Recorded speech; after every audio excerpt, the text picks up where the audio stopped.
বেনাখন আহিবলৈ দিয়ক আমাৰ বেনাখন আগত আহিব দিয়ক তিনিচুকীয়াত জনজাতিকৰণৰ দাবীৰে টাই আহোমৰ প্ৰতিবাদ টাই আহোম ছাত্ৰ সন্থা টাই আহোম যুৱ পৰিষদৰ লগতে টাই আহোম জনগোষ্ঠীৰ সমূহ সংগঠনৰ ওলাই আহিল 2 সহস্ৰাধিক আহোম জনগোষ্ঠীৰ লোক টাই আহোমক জনজাতিকৰণ প্ৰদান আহোমসকলক মাটিৰ পট্টা প্ৰদান অৰুণাচল প্ৰদেশত বসবাস কৰা টাই আহোমসকলক স্থায়ী বাসিন্দা প্ৰমাণপত্ৰকে আদি কৰি কেইবাটাও দাবীৰে সাব্যস্ত কৰে উত্তাল প্ৰতিবাদ তামোলবাৰী খেলপথাৰৰ পৰা সমতল বাহিৰ কৰি এটি ৰোড হৈ সামৰণি মাৰে থানা চাৰিআলিত সামৰণি মাৰে এই প্ৰতিবাদৰ জৰিয়তে 2026 চনৰ নিৰ্বাচনৰ পূৰ্বে টাই আহোমসকলক জনজাতিকৰণ প্ৰদান কৰাৰ হুংকাৰ প্ৰদান কৰে আৰু এয়া মাত্ৰ ট্ৰেইলাৰ হে বুলি সকিয়নি প্ৰদান কৰে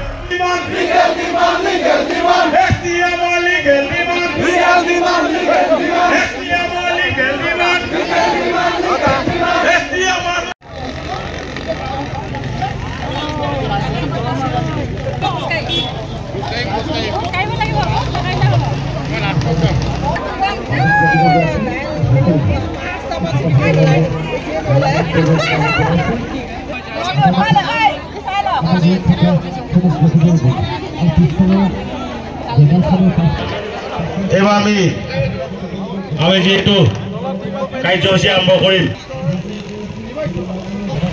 সপ্তাহ বাংলায় আমাৰ আহোম জনগোষ্ঠী নিজৰ শান্তি ৰক্ষা কৰি আমাৰ এই কাৰ্যসূচী যাতে সমাপন কৰিব লাগে তাত যাতে কোনো বাধা বিঘিনি নহয় এই লক্ষ্য ৰাখি আমি আশা কৰিছোঁ এতিয়া মই এই ঘোষণাৰে আমাৰ এই ৰেলী আৰম্ভ কৰিছোঁ ধন্যবাদ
লগাই থৈ দিছে sound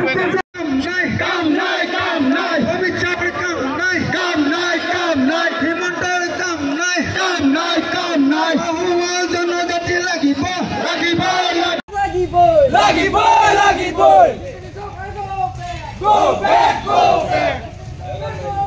Go back, go back. Hi, hi, hi, hi.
Line গতি হাৰি গৈ আমাৰ বেনাখন আগত যাব দিয়ক বেনাখন আগত যাব জন্মলগ্নৰে প্ৰায় টাই আহোম জনগোষ্ঠীক জনজাতি মৰ্যাদা প্ৰদান কৰিব লাগে আৰু ছাইড পাহাৰখন প্ৰদান কৰিব লাগে বুলি প্ৰতিবাদ কৰি আহিছে গণতান্ত্ৰিক দেশত গণতান্ত্ৰিক প্ৰতিবাদ কৰা সকলো অধিকাৰ আছে আৰু আমি সেই অধিকাৰ পালন কৰি আহিছোঁ কিন্তু এতিয়া আমি শেহতীয়াকৈ দেখিবলৈ পাইছোঁ যে বিগত সময়ত কংগ্ৰেছ চৰকাৰ দুজনকৈ নিজৰ মুখ্যমন্ত্ৰী থকাৰ স্বত্তেও আমাৰ দাবীবিলাক কিন্তু পূৰণ কৰিব নোৱাৰিলে গতিকে এই বিজেপি চৰকাৰখনৰ প্ৰতি আস্থা ৰাখি আহোম জনগোষ্ঠী আৰু 6 জনগোষ্ঠীৰ ৰাইজে সহায় সহযোগিতা কৰি শাসনৰ বাঘজনী তেখেতসকলে হাতত দিলে কিন্তু তাৰ পিছত দেখিবলৈ পাইছোঁ কেৱল আলোচনা কৰি আছে আলোচনা কৰি তেখেতসকলে আমাৰ বিষয়বস্তুটো সমাধান কৰিম বুলি প্ৰতিশ্ৰুতি মাত্ৰ দি আছে সেই প্ৰতিশ্ৰুতি আৰু আস্থাৰ প্ৰতি আমি বিশ্বাস ৰাখিছোঁ কিন্তু এটা সময়সীমা আছে আমি জনাই দিব বিচাৰিছোঁ 26ৰ আগন্তুক অসমৰ বিধানসভা নিৰ্বাচনৰ প্ৰাক মুহূৰ্তত আমাক জনজাতি মৰ্যাদা লাগিব যদি তেখেতসকলে নিদিয়ে তেন্তে আজি যিদৰে প্ৰতিবাদ কৰিবৰ কাৰণে স্বতঃস্ফূৰ্তভাৱে তিনিচুকীয়াত ৰাইজ ওলাই আহিছে সমগ্ৰ অসমত ৰাইজ কিন্তু প্ৰস্তুত হৈ আছে ওলাবৰ বাবে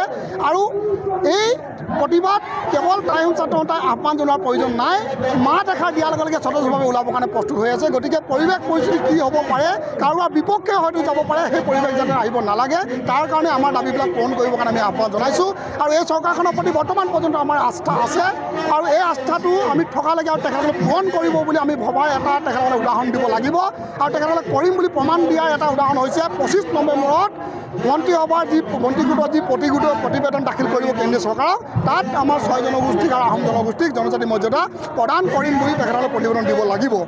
যদিহে নিদিয়ে, আমি বিশ্বাসী দিব বুলি, যদি নিদিয়ে তেন্তে আজি আৰম্ভণি মাত্ৰ ট্ৰেইলাৰ হৈছে তিনিচুকীয়াৰ পৰা। সমগ্ৰ অসমত আহোম জনগোষ্ঠী ৰাইজ প্ৰস্তুত হৈ আছে। কি উত্তৰ হ'ব, কি সিদ্ধান্ত হ'ব, সেয়া আপোনালোকে নিজে বুজি লোৱাটো ভাল। গতিকে আমাৰ আজি টাই আহোম জনগোষ্ঠী ঐক্য মঞ্চই বিজেপি চৰকাৰখনক দেখুৱাই দিব খুজিছে যে যাতে বিজেপি চৰকাৰখনে যদি আহোমক যদি জনজাতিকৰণ কৰি নিদিয়ে অতি শীঘ্ৰেই তেখেতলোকক আমি জনাই দিব খুজিছোঁ। যদি বিজেপি চৰকাৰ কিন্তু 26ত যাবলৈ একদম প্ৰস্তুতি হ'ব লাগিব। আৰু যি মুখ্যমন্ত্ৰী হিমন্ত বিশ্ব শৰ্মা ডাঙৰীয়াই কৈছে যে টাই আহোমক জনজাতিকৰণ কেতিয়াও তেখেতলোকে দিব নোৱাৰে, গতিকে যদি আমাৰ টাই আহোম জনগোষ্ঠীক জনজাতিকৰণ যদি নিদিয়ে তেতিয়াহ'লে বিজেপি চৰকাৰখনে অতি সোনকালে আমি বিজেপি চৰকাৰখনক সকীয়াই দিবলৈ অনুৰোধ জনাইছোঁ। আৰু যি এই কংগ্ৰেছৰ সভা তেখেতে এটা বিৰোধ মন্তব্য কৰিছে যে আহোম জনগোষ্ঠীক লৈ, যাতে আহোম জনগোষ্ঠীক লৈ কিনে তেখেতে বিৰোধ মন্তব্য নকৰে, গতিকে আমি টাই আহোম জনগোষ্ঠী সকীয়াই দিব খুজিছোঁ কংগ্ৰেছৰ সভা ডাঙৰীয়াক। গতিকে আপুনি অতি সোনকালে টাই আহোম জনগোষ্ঠীক যদি ক্ষমা নোখোজে কিন্তু তাৰ পৰিণাম কিন্তু আপোনালোকে ভুগিবলৈ প্ৰস্তুত হওক। হয়, আমি আহোম সেনাৰ পৰা প্ৰতিনিধিত্ব কৰিছিলোঁ। আজি ইয়াত অকল আহোম সেনা বুলিয়েই নহয়, আহোমৰ প্ৰতিটো সংগঠনেই আজি ইয়াত উপৰি খাই পৰিছেহি, আৰু ৰাইজৰ যি বিপুল সঁহাৰি ইয়াত আমি দেখি সঁচাকৈ আপ্লুত হৈ পৰিছোঁ। আমি ইয়াৰ এই মঞ্চৰ পৰাই চৰকাৰলৈ এটা সকিয়নি বাৰ্তা দিব বিচাৰিছোঁ যে অহা 26ৰ ইলেকশ্যনৰ আগে আগে আহোমক জনজাতিকৰণৰ মৰ্যাদাটো দিবই লাগিব। প্ৰতি বছৰে প্ৰতিখন চৰকাৰে এই জনজাতিকৰণৰ বিষয়টোলৈ ললিপপ দেখুৱাই অত বছৰ পাৰ কৰিলে, কিন্তু এইবাৰ আমি ৰণসংকাৰ নাম দিছোঁ, আহোমৰ গৰ্জন নাম দিছোঁ। কিন্তু এই গৰ্জনৰ দ্বাৰাই আমি চৰকাৰখনক এটা বাৰ্তাই দিব বিচাৰিছোঁ যে এইবাৰ কিন্তু এনেকুৱা কৰি থাকিলে নহ'ব, এইবাৰ আমাক জনজাতিৰ মৰ্যাদা দিবই লাগিব।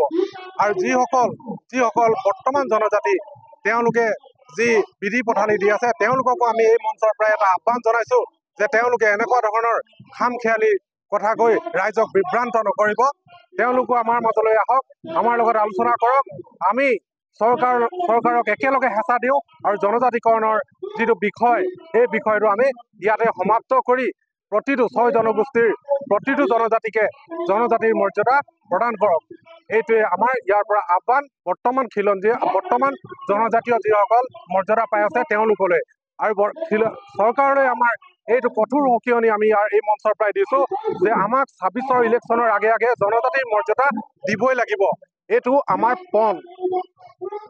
আহোম ঐক্যবদ্ধ সমাজ হৈ আজি তিনিচুকীয়া জিলাত আহোম জনগোষ্ঠীৰ সকলো সংগঠন একেলগ হৈ একেখন মঞ্চত আমি জনাই দিব, ৰণসংকাৰ কাৰ্যসূচী লৈ জনাই দিব বিচাৰিছোঁ যে আগন্তুক 26ৰ আগত যদি আহোম জনগোষ্ঠীক জনজাতিকৰণ মৰ্যাদা প্ৰদান নকৰে তাৰ তীব্ৰ আন্দোলন গঢ়ি তোলা হ'ব। আজি আহোম ৰাইজ একত্ৰিত হৈছে, আপোনালোকে দেখি লওক।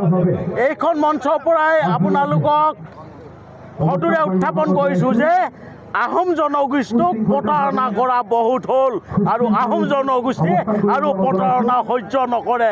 আপোনালোকে যদি অনাগত আহি থকা দিনত 26ৰ আগত আহোম জনগোষ্ঠীক যদি জনজাতিকৰণ নকৰে তেনেহ'লে আমি আহোম জনগোষ্ঠী সমাজে আপোনালোকক গাদী উফুৱাই দিবলৈ কণ্ঠবোধ নকৰোঁ। সময় থাকোঁতে আপোনালোকে আহোম জনগোষ্ঠীক যদি জনজাতিকৰণ নিদিয়ে তাৰ পৰিণাম ভয়ংকৰভাৱে ল'বলৈ আপোনালোকে প্ৰস্তুত থাকক।